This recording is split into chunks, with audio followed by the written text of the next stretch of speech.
નમસ્કાર વિદ્યાર્થી મિત્રો, કેમ છો બધા? મજામાં? હું આપની સાથે ઝરમરિયા દર્શન મારી YouTube ચેનલ સાયકોલોજી ઇન એજ્યુકેશનમાં આપ સૌનું હાર્દિક સ્વાગત કરું છું. મિત્રો, ધોરણ 11 માં મનોવિજ્ઞાન વિષયમાં આજે આપણે થોડાક આગળ વધીશું. મનોવિજ્ઞાનમાં પ્રસ્તાવના, અર્થ, વ્યાખ્યા તેમજ તેમાંથી જે વ્યાખ્યાયિત પદો વિશે આપણે વાત કરેલી. ત્યાર પછી આજે છે આપણે મનોવિજ્ઞાનમાં ખાસ કરીને મનોવિજ્ઞાનનું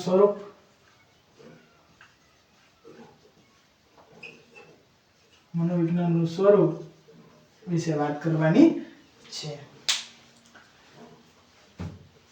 એક પછી એક મુદ્દાને આપણે સમજીશું. મનોવિજ્ઞાનનું સ્વરૂપ આમ જોવા જઈએ તો કે મનોવિજ્ઞાનનું સ્વરૂપ છે તે હંમેશા તેની વ્યાખ્યાયિત અથવા તો વ્યાખ્યાઓ પરથી એ ફલિત થતું હોય કે મનોવિજ્ઞાન પ્રાણીનું અને માનવીનું વર્તન છે, મનોવિજ્ઞાન સામાજિક વર્તન છે કે વગેરે વિજ્ઞાન છે કે વગેરે પાસા. તો આવા જ વિવિધ જે મુદ્દાઓ વિશે આપણે આજે સમજ મેળવીશું. જોવા જઈએ મનોવિજ્ઞાનના વિવિધ જે મુદ્દાઓ છે સ્વરૂપના, તેમાં સૌપ્રથમ આપણે મુદ્દો છે તો કે મનોવિજ્ઞાન એક વિજ્ઞાન. મનોવિજ્ઞાન એક વિજ્ઞાન છે. આના સંદર્ભમાં જો આપણે વાત કરવા જઈએ તો કે મનોવિજ્ઞાન એક વિજ્ઞાન છે. આ પહેલા પણ આપણે ઉદ્ભવ અને વિકાસના જે કઈ લેક્ચર છે અથવા તો જે વિડિયો છે આપણે અપલોડ કરેલા છે એમાં આપણે વાત છે કરેલી છે. પરંતુ મનોવિજ્ઞાનને એક વિજ્ઞાન તરીકેનો દરજ્જો છે તો એ ક્યારે પ્રાપ્ત થયો, તો એના વિશે આપણે જો વાત કરવા જઈએ તો કે મનોવિજ્ઞાન વિશે છે ખાસ કરીને તો કે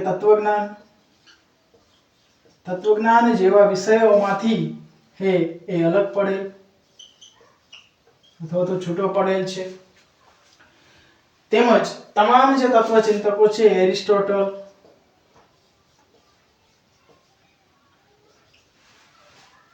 બરોબર, તેમજ સોક્રેટિસ, પ્લેટો વગેરે એ તત્વચિંતકોએ એક મનોવિજ્ઞાનને કંઈક અલગ રાહ અથવા તો દિશા બતાવવાનો છે તે પ્રયાસ કરેલો. આમ જોવા જઈએ તો ઘણા બધા એવા જે તત્વચિંતકો, મુદ્દો આપણે ટાંકી શકાય કે તત્વચિંતકો તેમજ મનોવૈજ્ઞાનિકો અને શરીર વૈજ્ઞાનિકો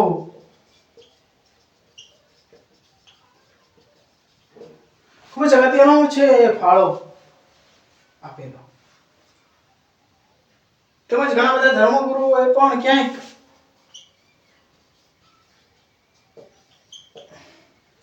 આત્મા, મન અને પરમાત્મા કે કોઈ તત્વ વિશે છે તે વાત કરેલી. આ તમામ જે મુદ્દાઓ છે આપણે જોયા કે એરિસ્ટોટલ છે, સોક્રેટિસ છે, પ્લેટો છે, ક્રમશઃ સોક્રેટિસનો શિષ્ય તો કે કોણ? પ્લેટો, અને પ્લેટોનો શિષ્ય એરિસ્ટોટલ. બરોબર, પહેલા આવશે સોક્રેટિસ, પછી આવશે પ્લેટો અને પછી એરિસ્ટોટલ. અને એરિસ્ટોટલનો શિષ્ય તો કે થોમસ એક્વિનાસ. આ રીતે ક્રમબદ્ધ રીતે હારમાળા છે એ શરૂ રહી અને એક મનોવિજ્ઞાનને કંઈક વિજ્ઞાન બનાવવાનો છે એ પ્રયાસ જારી રહ્યો અથવા સતત છે એ પ્રગતિશીલ રહ્યો.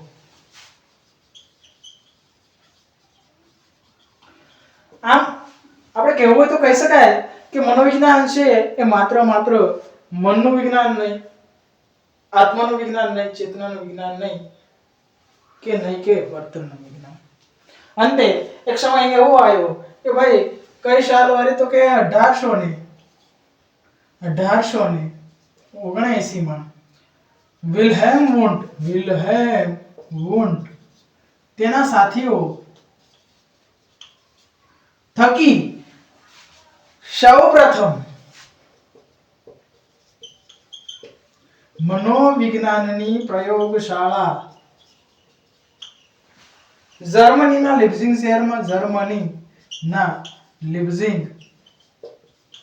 શહેરમાં છે સ્થાપવામાં. જર્મનીના લિપ્ઝિગ શહેરમાં. તો અહીંયા આપણે જોઈએ તો કે સૌપ્રથમ જર્મનીના લિપ્ઝિગ શહેરમાં 1879 માં વિલેમ વોન્ટ દ્વારા છે એ મનોવિજ્ઞાનની પ્રાયોગિક જે શરૂઆત થઈ.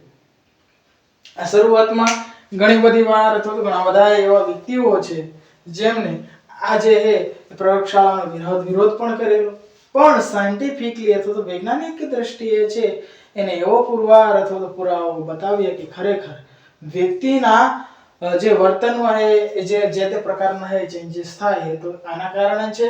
અને આ જે બાબત છે આ પ્રકારે ક્રમબદ્ધ રીતે આપણને જોવા મળતી હોય છે. અને એક મહત્વની જે પદ્ધતિ આપી કઈ તો કે આંતરનિરીક્ષણ. આ પદ્ધતિ આપી અને એ સિવાય રચનાવાદનો ઉદ્ભવ થયો અને એટલા જ માટે વિલેમ વોન્ટને રચનાવાદના સ્થાપક પણ ઓળખવામાં આવે છે. આ સાથે તેનો સાથી અથવા તેના સાથીઓ છે તિશ્નર પણ જોડાયેલા હોય છે.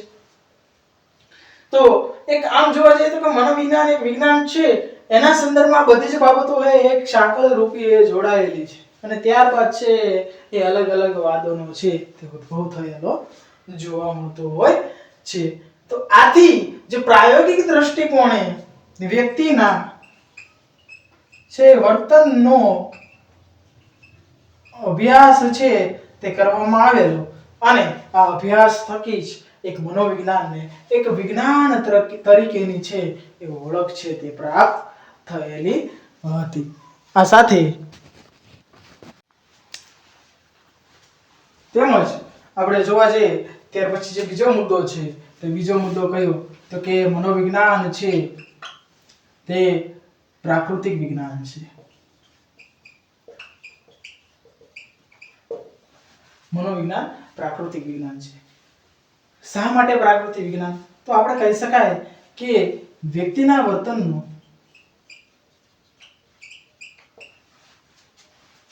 એક કુદરતી અભ્યાસ, કુદરતી વાતાવરણમાં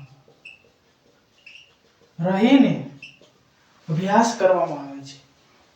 એટલા માટે છે તે મનોવિજ્ઞાનને પ્રાકૃતિક વિજ્ઞાન તરીકે અથવા તો કુદરતી વિજ્ઞાન તરીકે પણ ઓળખવામાં આવે છે. આ સિવાય કુદરતી અથવા તો પ્રાકૃતિક વિજ્ઞાન એના સંદર્ભમાં જો જોવા જઈએ, જસ્ટ ફોર એક્ઝામ્પલ ફોર કોઈ વ્યક્તિ છે તો વ્યક્તિને જો આપણે અગાઉથી કોઈ પણ પ્રકારનું કહેવામાં આવે તો એ વ્યક્તિ છે એ નિયંત્રિત વર્તનમાં એ સંડોવાઈ જતો હોય છે. ટૂંકમાં જ્યારે પણ પ્રાયોગિક અભ્યાસો જ્યારે કરવામાં આવ્યા વિલેમ વોન્ટ દ્વારા પણ એ સમયગાળા દ્વારા દરમિયાન પણ એને વિજ્ઞાન તરીકે સિદ્ધિ જે હાંસલ કરી છે મનોવિજ્ઞાન તો હાંસલ કરાવરાવી છે. તો એ માટે જે વ્યક્તિના વર્તન હોય છે, વ્યક્તિના વર્તનને આપણે પહેલેથી જાણ કર્યા વગર વ્યક્તિના વિવિધ જે પાસાઓ છે, મનોવૈજ્ઞાનિક પાસાઓ છે તેનો અભ્યાસ છે એ કરવામાં આવતો હોય છે. અને એટલા માટે છે મનોવિજ્ઞાનને પ્રાકૃતિક વિજ્ઞાન તરીકે પણ ઓળખવામાં આવે છે.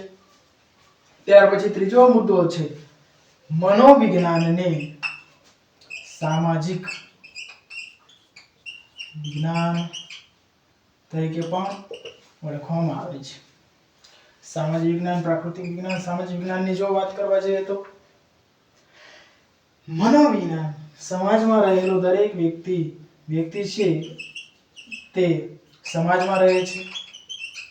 સમાજમાં રહેતો વ્યક્તિનું વર્તન સમુદાયમાં રહે છે, કુટુંબમાં રહે છે, તેમજ અન્ય જે કઈ વ્યક્તિ છે એની સાથેનું જે કંઈ વર્તન છે તેનો અભ્યાસ એટલે સામાજિક અભ્યાસ. એટલા માટે મનોવિજ્ઞાનને સામાજિક વિજ્ઞાન તરીકે પણ ઓળખવામાં આવે છે. તેમજ પ્રાકૃતિક વિજ્ઞાન અને સામાજિક વિજ્ઞાનનો સમન્વય એટલે તમામ પ્રકારના જે કૌટુંબિક, સામાજિક, વ્યવહારિક સંબંધોનો અભ્યાસ છે કરવામાં આવે છે. અને થકી જ મનોવિજ્ઞાનને એક સામાજિક વિજ્ઞાન તરીકે છે તે ઓળખવામાં આવે છે. આ સિવાય જે અન્ય જે એક મુદ્દો છે એ મહત્વનો અને અગત્યનો છે એના વિશે જો આપણે વાત કરીએ તો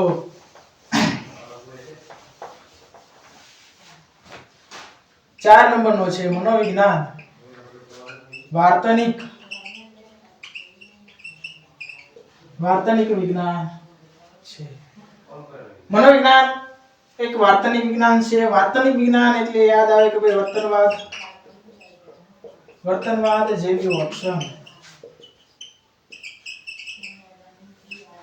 વર્તનવાદના પિતા તરીકે જેવી વોટસનને ઓળખવામાં આવે છે. જે વર્તન વ્યક્તિ સમાજમાં રહીને કરે છે એ વર્તનનો અભ્યાસ આપણે બાહ્ય દ્રષ્ટિકોણ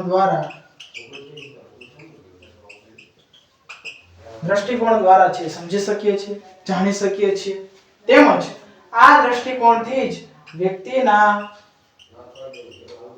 વર્તનની આગાહી પણ કરી શકાય છે. સતત અને નિરંતર જો અભ્યાસ કરવામાં આવે તો આ વ્યક્તિની વર્તનની છે તે આપણે આગાહી પણ કરી શકીએ છીએ.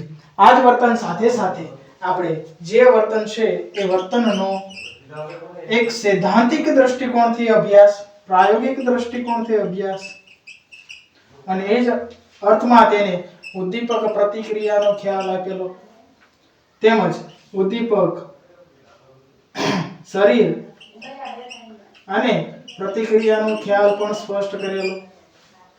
અને એ જે બાબત એને સ્પષ્ટ કરી એને ઉદ્દીપક પ્રતિક્રિયાના અભિગમના નામથી પણ ઓળખી શકાય છે. એટલે વ્યક્તિના વર્તનનો જો અભ્યાસ કરવો હોય તો એના થકી જ એ અભ્યાસ કરી શકાય બાહ્ય વર્તનનું ઓબ્ઝર્વેશન કરીને.